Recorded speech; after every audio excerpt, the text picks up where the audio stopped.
yeah, it does feel a bit like some part of chess history also left when Boris Spassky passes. History would have been completely different, yeah, if you would have taken the forfeit. Do you know how expensive the most expensive one is?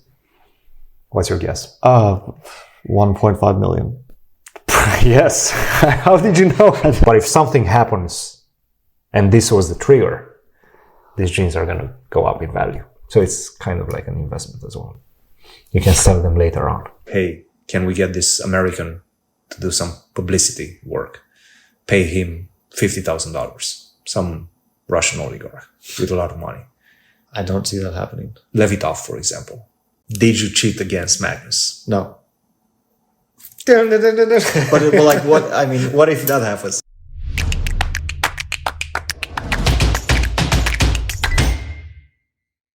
Fabi, good to see you. Welcome back to the US. Obviously, it's been a while since you've been here. Big week in the world of chess. We got called out in the comments last time because we did not talk about Spassky, of course. Rest in peace to a great, Boris Spassky. Just passed, I think, a couple of days after we recorded that one. So we obviously, for a good reason, did not talk about him. But yeah, big loss for the world of chess. Everybody knows him. Well, a lot of people know him because of his match against Bobby Fischer, 1972, the 10th world champion, a man with great influence in the world of chess. Your take on it? Yeah, have you ever met him? No, we because I never met him. So we never met. Yeah, he was the 10th world champion. Of course, he's mostly known for, I mean, besides the world championship, for the very famous match in '72. Yeah. But of course, he did also win the world championship before that, and he was one of the most influential players of the mid 1900s, for sure, along with his fellow world champions.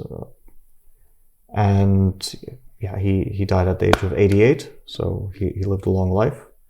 I think he wasn't in great health for a towards while. the end. Yeah.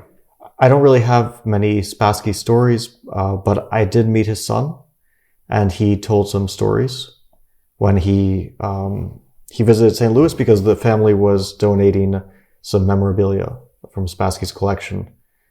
A lot of it related to the match with Fischer, but not just that. Like score sheets and stuff like that. It's actually a very cool exhibition that's still happening, I think, at the World Chess Hall of Fame. Yeah, it was very interesting to see that, also to meet his son. So we spoke a bit. He told some stories about his father. His son isn't really a chess player, but obviously he was around the chess world a lot. So that was very interesting. That was a few years ago that he was here with his family. Really nice guy as well. And unfortunately, I never met Boris Spassky. But yeah, I wish I had.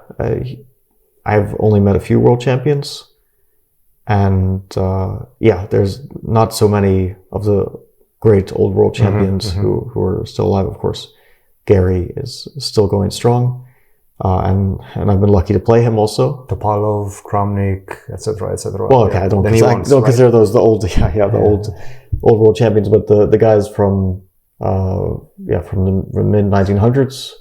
In 2008, Bobby Fischer passed away. Yeah, at a relatively young age, 64 years old. Something, yeah, 64. Yeah, and it does feel a bit like some part of chess history also left when Boris Spassky passes.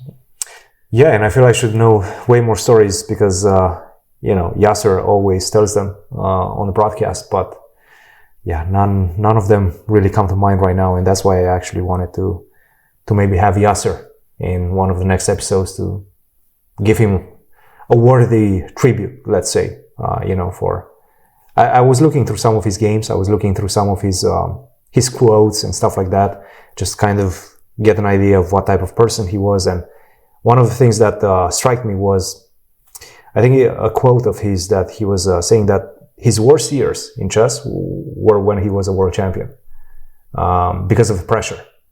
Because of the pressure of being the king and not having that many people around you. I don't know, probably there were some political connotations added to that as well, but obviously I I don't have much detail or much information about that. But somehow it felt very, very similar to what Ding was going through. Obviously, the scale is completely different, and he was there for a longer time. But yeah, struck me as kind of interesting and somewhat similar to Ding's situation. Anyway, so that was a big one. Obviously, everybody was pouring in with their own tributes, and that was ours. Great chess player, great world champion, and a great human from the stories I've read. Like even with Bobby, they had such a rivalry, but they were still considering each other friends. Yeah, I think they were friends. Especially after the match. After the match, exactly. Yeah. Bobby, I think, considered him one of his friends, one of his few friends. Yeah. Because of course Bobby wasn't very close to many people, and I think I don't know the reason why. We can't really get into Fischer's head so much. There was a lot of respect coming from Spassky's side as well towards Bobby. Like he always saw him coming. Even when he was a world champion, he was like, this guy is probably better than I am, So yeah, there was a lot of. He could have won the match in 72. Of course. I mean, Fischer was basically threatening to leave the match, right? But yeah, he probably could have won the match by default if he had wanted to. It all worked out a different way. But it is one of the most iconic matches for sure. History would have been completely different, yeah. If he would have taken the forfeit. Well, definitely in terms of, I mean, if Spassky had been world champion after 72, and then he would have definitely played in 75. But would it have been so different if Karpov qualifies to the world championship match in 75 and then beats? I mean, he's going to beat Spassky probably, most likely, because Karpov, I think, at that point was very close to unstoppable, and maybe it wouldn't have changed so much. I mean, Fischer unfortunately didn't really get much out of the world championship. I mean, he dominated the world, and then he left as soon as he started to dominate it. Mm-hmm. So we can of course speculate what would have happened if this or that, or if Fischer had decided to keep playing, if Fischer had decided to play Karpov. But yeah, the 72 match was started 2-0 for Spassky, won by forfeit, won very famously. Bishop takes H2. Bishop takes H2, yeah. The first game. But after that, Fischer was the superior player. But it's also not to Spassky's discredit. I mean, Fischer at that point was unstoppable. He beat Taimonov 6-0. He beat Larsen 6-0. He beat Petrosian 1.5, I think. There was no way to imagine how someone could stop him at that point. He was just far too strong. He was ahead of his time. But Spassky was incredibly strong player as well. I think, I mean, I don't know exactly his personality, but I think people said that his only real deficit as a chess player was that he wasn't the hardest working. Mm-hmm. So despite his great ability, he didn't put in as much work as Fischer. I think Kramnik had this funny quote on his Twitter that somebody visited him in France, and on his wall there was a quote or like a note saying, "Learn French, idiot." So apparently he did not learn French while living in France for many years, and that's mostly because, as you just pointed out, he was perhaps a little bit on the lazy side. Well, I think it's relative, of course, because you have to work hard to get to that. You have to, besides being very talented, very gifted, you have to be super hardworking at some point. Yeah. But there's definitely a relative of like maybe Fischer's obsessiveness and then a lower level of obsessiveness over chess. And if you want to compete with a generational player like Fischer, then you have to sacrifice a lot outside of chess as well, which is not everyone wants to do that. Yeah, obviously, huge part of history, chess history at least, passed the last couple of days. So yeah, rest in peace. And I'm sure we'll probably discuss about him at length, maybe with Yasser in one of the podcast episodes, if the comments are interested in that, if you guys in the comments are interested in that. But that was one of the stories that happened for the last couple of days. Another one was just today, or maybe yesterday. Magnus, I believe, entered jeans history. The most expensive, and I've done some research on this one, I think he's right now on number 4 most expensive pair of jeans in history at 36.1K US dollars. Do you know how expensive the most expensive one is? What's your guess? 1.5 million. Yes. How did you know? I didn't know. I just guessed. Okay. Yes, it's 1.5 million. It has a bunch of diamonds on it. Which means that the jeans are not expensive. It's not really the jeans, yeah. The second one is 250K. That's a serious drop-off. Wow. Also diamonds, plenty of diamonds. And the third one is a pair of Levi's from 1880 that got sold for 60K at auction a few years back. That's interesting. 1880. Yeah, that's a long time, and they're still in shape. Barely hanging on. Together, yeah, they're ripped and whatnot. But right now they're quoted at 150, so they definitely appreciate it in value. I feel like the diamonds are like jewels on something. It's not really jeans, it's a bit of a cheat, right? I mean, it's like, yeah, I'm selling you these jeans. They just happen to have $1 million worth of diamonds attached to them. Yes, and that's where the actual value is on the jeans. It's the same sometimes I feel with watches. Like you have all these diamonds in the watch. I'm like, okay, it's the diamonds that are costing you, right? Yeah. What's your take on that? 36.1 thousand? I don't know. You know who got it? No. Peter Attia. Oh, isn't he the Peter doctor? Attia? Yeah. Isn't he like the longevity guy? Yeah. I've seen the VO2 Max and all that stuff, right? Yeah. I've seen some of his stuff on YouTube. Yeah. Some interviews of him and like Rhonda Patrick. And,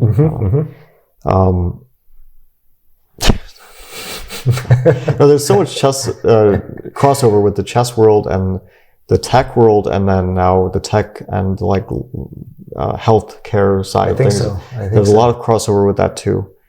I don't know exactly how. Okay, it kind of makes sense, but I keep seeing these people who are like in health, and then they cross over into the chess world briefly, and then especially with tech as well. There's a lot of tech people who are interested in chess.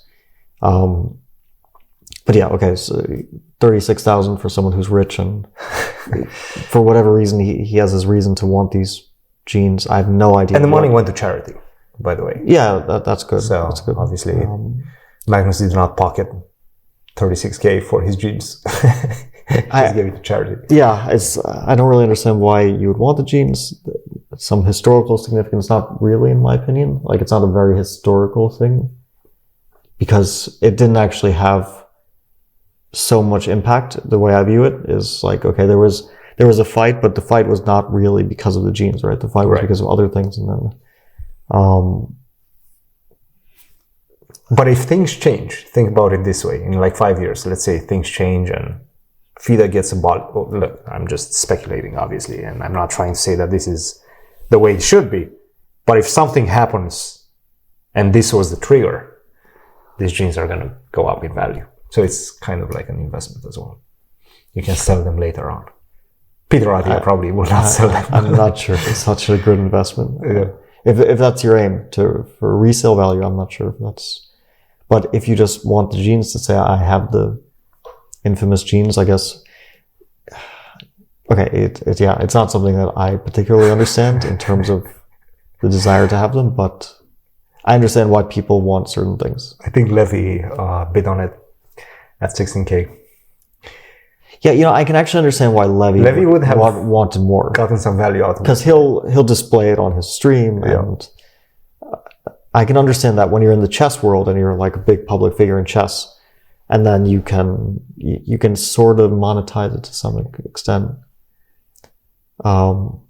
It would make more sense for Levy to get them. Yeah. Also because of his name, there's like some sort of There's some sort of That's right. alliteration Some potential, there, right? yeah. Some potential there. Yeah. Anyway, it's not like the most interesting subject, I think. It's not, but it's kind of, it was out in the news and it became somewhat discussed on Twitter as well. And good for him, good for charity, and good for history. And we want this type of like crossovers as well. I'm glad that somebody, with the podcast, somebody that has some sort of a reach, and who knows, maybe now that he went on Joe Rogan, maybe we'll get some more chess players on this type of interesting podcasts. And me personally, like, he's actually one of the guys that I'm following occasionally for supplements, for whatnot, for longevity, VO2 max, whatnot. Like, I'm interested. I have an interest in this type of things just because it's fun, at least to do. I like this guy, Brian Johnson. Oh, that's my guy. Yeah. I think it's a bit ridiculous. Obviously, this is not... I don't think it's... Okay, I shouldn't say obviously. I don't think this is the way to extend your life. The guy's completely nuts. To put yourself like he's a hamster on a wheel. He's just experimenting on himself. And also not having any sort of normality in your life. Mm-hmm. But I respect the dedication. I'm fascinated. He's very disciplined. And I do think it's also funny. He like takes out all his plasma and does a full plasma transfusion. Okay, I don't... They had a plasma party. Did you watch his No, I haven't. I just saw Netflix? something on Twitter. So they had a plasma party with his son. He got plasma from his son, and he gave his dad his plasma. So they had a plasma threesome type of situation. Nice. It's one of those things, again, I don't understand the appeal. Yeah. But I can understand why, it doesn't appeal to me personally, but I can understand why someone would get into that obsession. If you're maybe a somewhat obsessive person and you have way too much time and money and you're very, very ambitious and you just decide to tackle this goal, it's unclear what kind of goal he's trying to tackle. I'm not really sure if he really thinks that he's going to like make it to the point when, when they extend the human life indefinitely. I maybe he has those kind of like... He wants to not die. Godlike aspirations. Or if he's just trying to extend it as much as is humanly possible.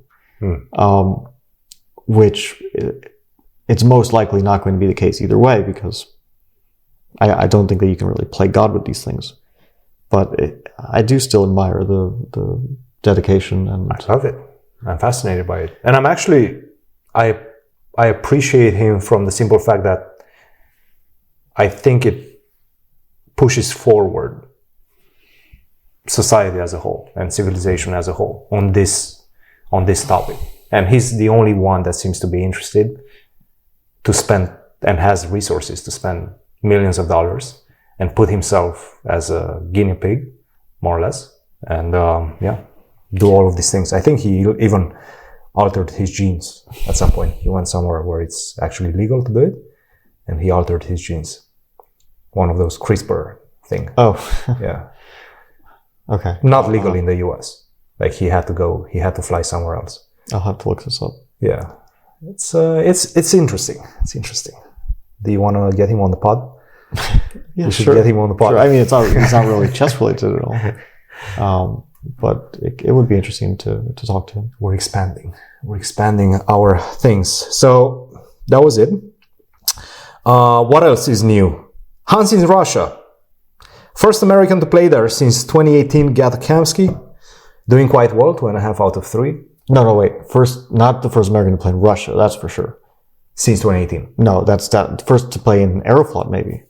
I mean, I played in Russia in 2021, and I'm sure that others played after that as well. Oh, you did. But to play in Aeroflot, maybe. Maybe in an Open, yeah. Now that's interesting because, I saw this on the forums, and I took it at face value, I guess. But they were saying that he's not. Obviously, you were.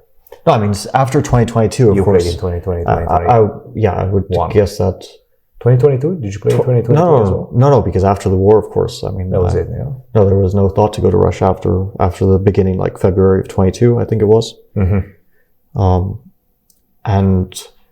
But 2021 was still a candidate in Ekaterinburg. So I played in 2020, 2021, and since then, of course, I haven't been back to Russia. I used to play there very often. Like the first time I played was 2006. And I played the candidates in 2016, played the World Blitz Championship in 2010.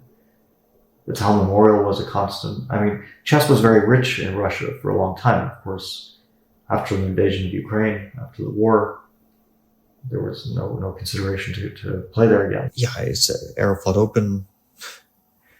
It's an interesting decision, of course, by him. I am following the results of the tournament because anyway, it's an interesting game. There's a lot of strong players. Very strong event. Yeah, it's a strong event. Jan Hamrishi is playing. Grishuk, Dubov, Arteniev, a lot of the best Russian players, and some very strong players from outside of Russia. Hans, obviously the highest rated among them. Amin Tabatabey, one of the also higher rated players playing. So yeah, I've been kind of following the results. He's doing well so far, 2.5. I think Nepo is doing very well. 3 out of 3. They've played 3 games, yeah. Yeah. So, yeah, Hans drew 1 game. Jan has won all his Some games. surprises. Definitely some surprises.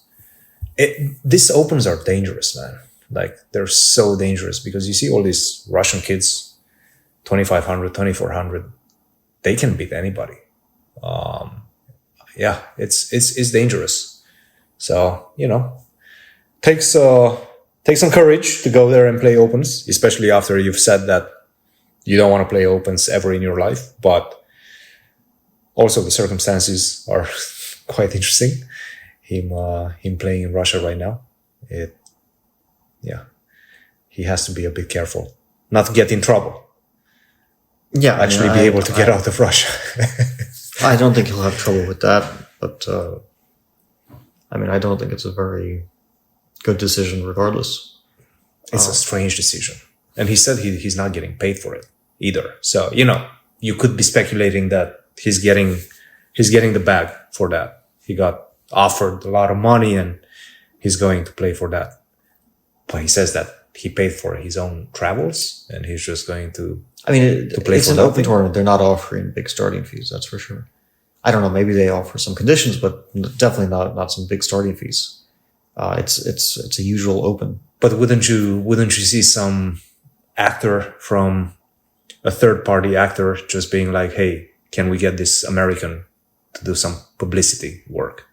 Pay him $50,000. Some Russian oligarch with a lot of money. I don't see that happening. Levitov, for example.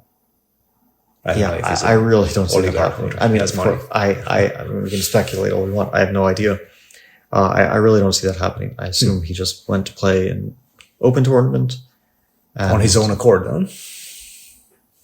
Yeah, I'm not going to speculate just the normal open tournaments, they don't pay much money. Speculate on. There's probably decent prizes. There are, yeah. They're very decent. It's a tournament which has value in terms of the FIDE circuit points it could potentially give. I guess, but it is still it is a country that's actively involved in a war. Yeah. It's very unusual if you're not living in the country to play a tournament there. I remember there was this case in 2004. FIDE organized the World Championship, FIDE Knockout World Championship in 2004 in Libya. I guess it's a sort of similar thing. Not a lot of people played that one. I know that because I was just listening to, I think, Rustam's podcast. Well, he won was this, mentioning he won about this that. tournament. Yeah. He became the FIDE World Championship in 2004, winning this tournament, beating Mickey Adams in the last match. And a lot of the top players were not participating in it because of that. And also, I think the prize fund was quite low. compared to others. Yeah, I think first prize was 75,000. It was extremely low. I mean, it was very strong. Topalov was playing, Morozevich, I think, Mickey, Rusum. I mean, it was a huge accomplishment to win. Of course, it was missing some players. Also, it was missing, I think, many Jewish players for this reason. But yeah, it's just weird to play in a country that's actively participating in a war. Yeah, it is. At least, hopefully at some point the war ends, whichever point that is. And then, I don't know, of course. But yeah, at the moment, it's not something that I would do. Speculate on his match against Dubov. Who do you think takes that? I think it's 18 games of blitz, 3+2. I might be wrong on the number, but it's a high number of blitz games. Yeah, I think it was 18 games of blitz. I think they're pretty evenly matched in blitz. In classical, I would say Hans should be a favorite. In blitz, I think it's maybe Dubov is a tiny favorite. Maybe it's about even. I mean, Dubov is extremely successful in blitz. He is very good. Has been we can't ignore the results. He has been for the last few years extremely successful in blitz. In the World Blitz Championship, last time, because he forfeited a game against Hans, he scored, he did score the same amount of points as the leaders, but he wasn't, tiebreaks didn't work out. Tiebreaks, yeah. But still, he forfeited a game and scored the same points as the leaders. Mm-hmm. Before that, he actually forfeited a game again against Jan Nepomniachtchi in 2023. Mm-hmm. Was it 2020? Yeah, 2023. And he still did pretty well in that one as well. And he scored half a point less than Magnus, I believe. Yeah. He's good. Or maybe 1 point less, but I think he got the silver medal, right? And so you can't really argue with success. I mean, he's been the results are there. Hans, of course, also, he has good results in blitz. I mean, he shared the top place in the FIDE World Blitz. Then he went to the knockout stage and lost to Magnus. But it wasn't a one-sided match against Magnus. It was, 2.5, 1.5. It was a competitive match. Yeah. He won a game, lost the fourth game. But okay, he's playing Magnus. I mean, obviously there's nothing bad or shameful about that result. Besides that, he had a good result in the online Speed Chess Championship portion. Then when he played in Paris, he did lose pretty badly to Hikaru and to Magnus. But again, Hikaru and Magnus are extremely formidable players. So I wouldn't call him like among the top 5 blitz players in the world, or probably not in the top 10 blitz players in the world. But he's definitely capable of competing with the best blitz players in the world. That's for sure. And yeah, him against Dubov, I would call pretty much a toss-up. Again, it's 18 games played over 2 days. Is that correct? I think it's just 1 day. 1 day. I want to say it's 1 day. 18 games in 1 day. I want to say it's just 1 day. 18 games in 1 day. No, but that'll take so long. You think so? It's not that bad. It's like 8 hours of chess, maybe. That's what I meant. It's fine. I think that's kind of the idea. What if it's what's the tie break if there's a tie? I have no idea. I don't know the exact games. Do they share? I don't think they share anything. I actually don't know what the price is. Like, I know what the punishment is. I don't know what the price is. The punishment is that whoever loses has to answer a question with a lie detector. Okay. We're not going to speculate on the question. I'll just check the price, because I assume that Hans's Twitter will tell us the price. We should definitely speculate on. You guys should definitely speculate on the question. No, he did not. It's not clear what the price is. Again, I'm not sure what the price is. I know what the punishment is, but there might not be a price. This is the whole point. It's a totally meaningless thing, because, just give me that. Like, let's imagine I'm Hans and you're Dubov, and you ask me a question.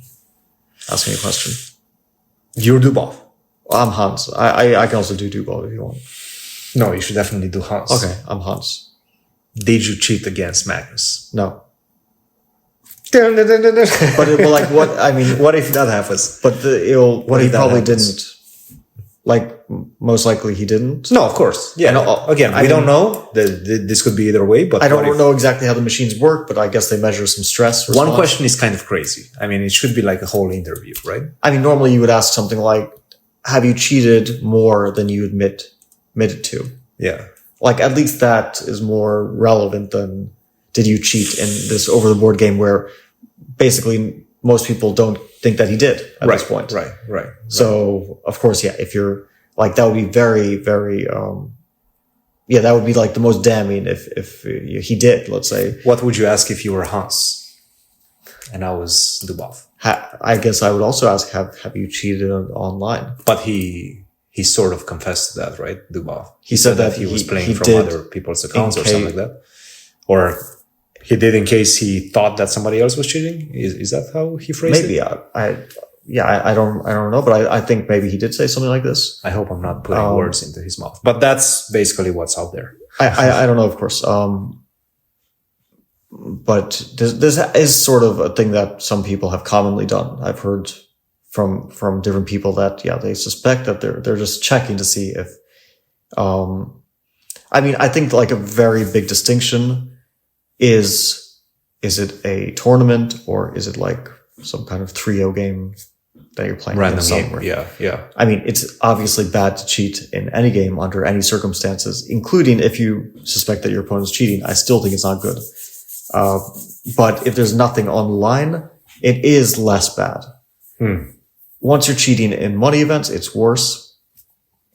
And then the worst thing would be if you have like a systematic approach to cheating, like a long-term scheme for cheating, or a conspiracy where you involve other people or where you defraud a great deal of money. I mean, obviously there are different levels to this, and people might only confess to the lowest possible level, right?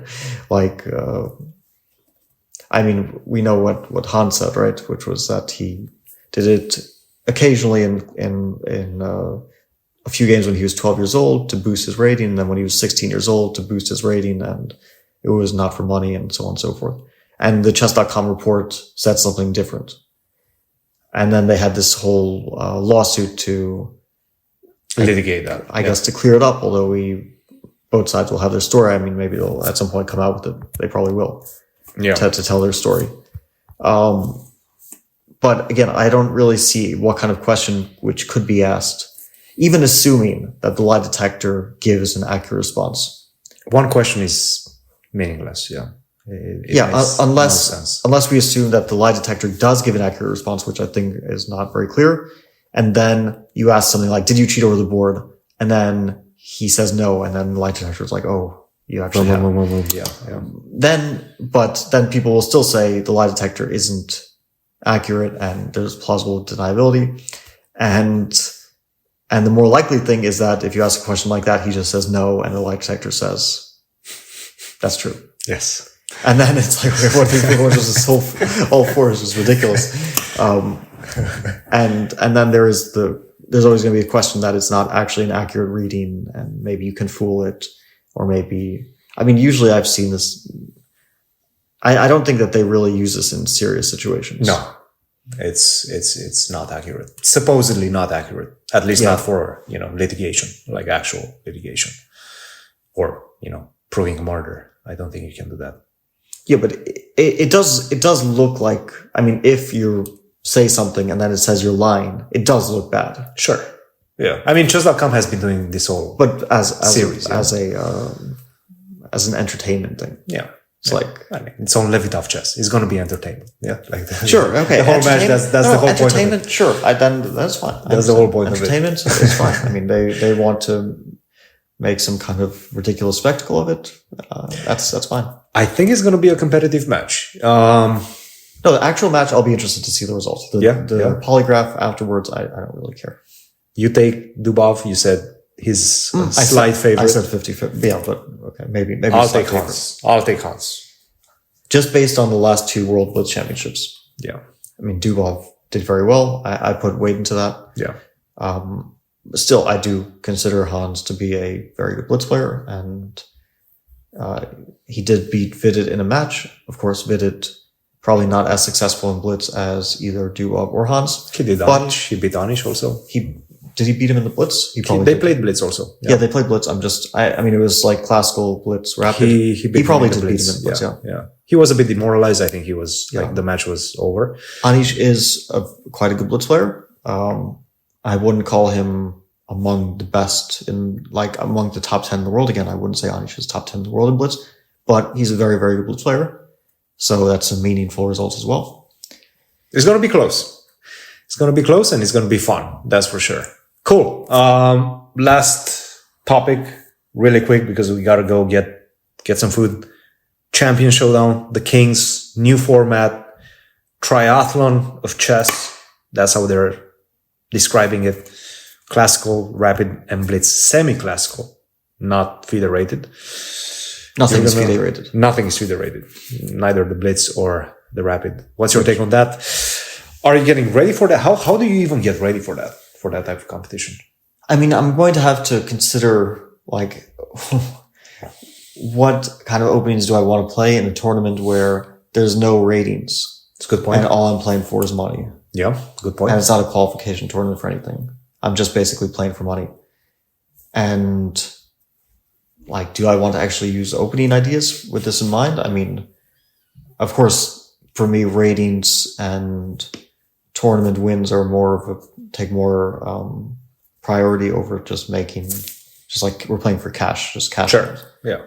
So it's an exhibition match. Exhibition tournament. It's an exhibition. For money. I mean, I've done these things in the past. Exhibition for money. Of course, money is a motivator, but not as big of a motivator as I'm wondering who is the winner of the tournament. Is it just whoever wins the most money? Is that how it works? Yes. I suppose so. But let's say two players win the same amount of money. They probably don't even have a playoff. It's just, okay. That's actually a good point. Yeah. There probably wouldn't be a playoff. So it more feels like some kind of poker thing. Yeah. Like we're playing. Cash games. Yeah. Cash games. Yeah. We're just playing for money. It's kind of novel to chess. That's true. It is. But I don't think it's the best format for chess. Yeah. I'm excited to, mostly watch it. Obviously with that in mind, the fact that, there's a little bit less pressure than usual. So that's going to be, I feel it's going to be exciting in terms of results, in terms of drama, openings wise, as you just mentioned, probably not everybody will play their main openings. I still think it's a very interesting event. I mean, and also I think that for a lot of people, the money will be a major motivator, and huge. Yeah. They're going, because you can, I think, make around 60 grand if you win all your games. I don't think anyone will win all their games, but you can make 60 grand in 3 days winning all your games. And that's a lot of money. So people will definitely be motivated. Of course, nobody's going to win all their games because we're playing 9 games. Yeah. 3 semi-classical, 3 blitz, 3 rapid against 3 different players. We don't know who. Well, I know my first opponent will be Hikaru. I don't know my second or third opponent. So you start with a semi-classical, rapid, then blitz, right? I think how it works is that 1 plays 2. I think first is blitz. First is blitz. Okay. First is blitz, then rapid, then semi-classical. 1 plays 2. So 1 and 2 seeds, Hikaru and I. 3 plays 4, 5 plays 6. Then, second round, 1 plays 2 based on money earned. Points earned / points earned. But let's just imagine that everyone drew all the games, so everyone has the same amount of money. Then I wouldn't play Hikaru because we can't repeat opponents. So I can never play Hikaru again. I can only play him once. Also, not but it is possible that 1 and 2 would be us. After the second round, for example. So they wanted to make sure that we don't repeat the same opponents. So they just added that stipulation in. Yeah, I don't know. 3 days, cool exhibition match. That fun. Starts on the 4th. I will be doing commentary alongside Yasser and Katerina. So that's exciting for me personally because I'm getting back into the commentary booth, at least live. I've done it online, but live. And back in St. Louis. Cool. Fabi, let's go get some food. And that's it for the day. Cheers. Let us know in the comments what you think the question, first of all, is going to be for the loser, either for Hans or for Dubov. And what do you think the result of that match will be? I think that's one of the exciting matches that is going to happen in this coming week. Let us know in the comments, and we'll see you in a few days. Cheers, guys.